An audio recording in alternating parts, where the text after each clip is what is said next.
पाठ 11 झांसी की रानी भाषा भारती कक्षा 6वीं।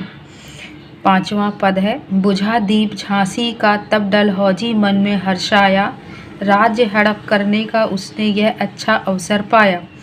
फौरन फौजें भेज दुर्ग पर अपना झंडा फहराया, लावारिस का वारिस बनकर ब्रिटिश राज झांसी आया। अश्रुपूर्ण रानी ने देखा झांसी हुई वीरानी थी, बुंदेले हरबोलों के मुंह हमने सुनी कहानी थी। खूब लड़ी मर्दानी वह तो झांसी वाली रानी थी। 6वां है। छीनी राजधानी दिल्ली की लिया लखनऊ बातों बात, कैद पेशवा था बिठूर में हुआ नागपुर पर भी घात। उदयपुर तंजौर सतारा कर्नाटक की कौन बिसात, जबकि सिंध पंजाब ब्रह्म पर अभी हुआ था वज्रनिपात। बंगाल मद्रास आदि की भी तो यही कहानी थी, बुंदेले हरबोलों के मुंह हमने सुनी कहानी थी। खूब लड़ी मर्दानी वह तो झांसी वाली रानी थी। 7वां है। इनकी गाथा छोड़ चले हम झांसी के मैदानों में, जहां खड़ी है लक्ष्मीबाई मर्द बनी मैदानों में। लेफ्टिनेंट वॉकर आकर पहुंचा आगे बढ़ा जवानों में, रानी ने तलवार खींच ली हुआ द्वंद्व आसमानों में। जख्मी होकर वॉकर भागा उसे अजब हैरानी थी, बुंदेले हरबोलों के मुंह हमने सुनी कहानी थी। खूब लड़ी मर्दानी वह तो झांसी वाली रानी थी। यह आपके आगे के पद हैं 5, 6 और 7। अब इसके आगे के अर्थ संदर्भ प्रसंग सहित आपको इसके ही आगे मिलेंगे। पाठ 11 झांसी की रानी, संदर्भ प्रसंग सहित व्याख्या। 5वां है। बुझा दीप झांसी का तब डलहौजी मन में हर्षाया, राज्य हड़प करने का उसने यह अच्छा अवसर पाया। फौरन फौजें भेज दुर्ग पर अपना झंडा फहराया, लावारिस का वारिस बनकर ब्रिटिश राज झांसी आया।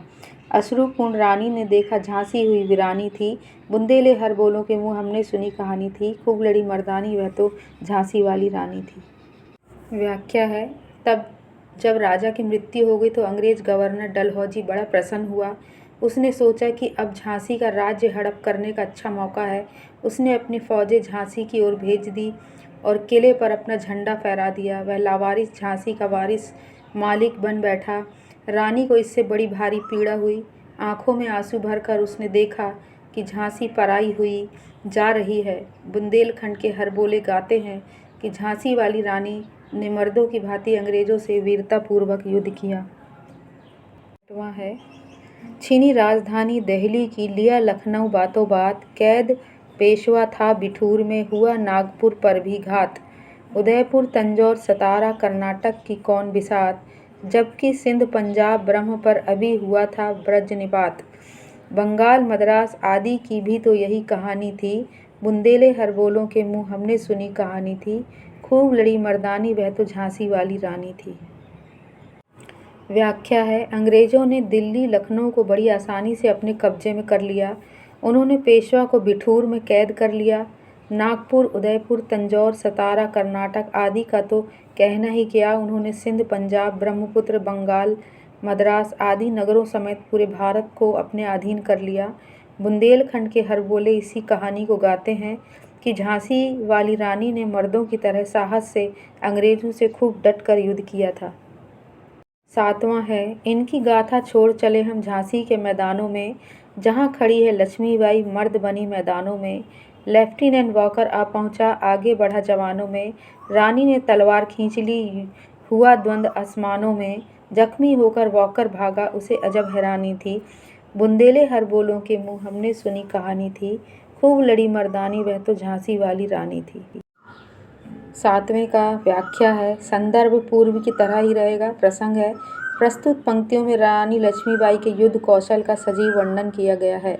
व्याख्या। रानी लक्ष्मीबाई की वीरता और उनके अद्भुत युद्ध कौशल की कहानियां झांसी के मैदानों में बिखरी पड़ी है। युद्ध के दौरान वे पुरुष रूप धारण कर कहर बरपाती थी। अंग्रेजों से छिड़े भीषण युद्ध में अंग्रेजों की सेना का लेफ्टिनेंट वॉकर रानी से युद्ध करने के लिए आगे आया। रानी ने अपनी चमचमाती तलवार खींच ली और उसके साथ ही 2 बिना बराबरी के योद्धाओं, एक पुरुष व एक महिला में एक युद्ध आरंभ हो गया, किंतु रानी लक्ष्मीबाई के रण कौशल के आगे उनकी एक न चली और वे शीघ्र ही घायल होकर मैदान से भाग गया। उसे एक महिला के यूं वीरता प्रदर्शन पर काफ़ी आश्चर्य था। बुंदेलखंड के हरबोले इसी कहानी को गाते हैं कि झांसी वाली रानी ने मर्दों की तरह साहस से अंग्रेजों से खूब डटकर युद्ध किया था। आगे के जो पद हैं 8, 9, 10, 11 उनके संदर्भ प्रसंग सहित व्याख्या आपको आगे की वीडियो में मिलेगी। तब तक के लिए इतना ही।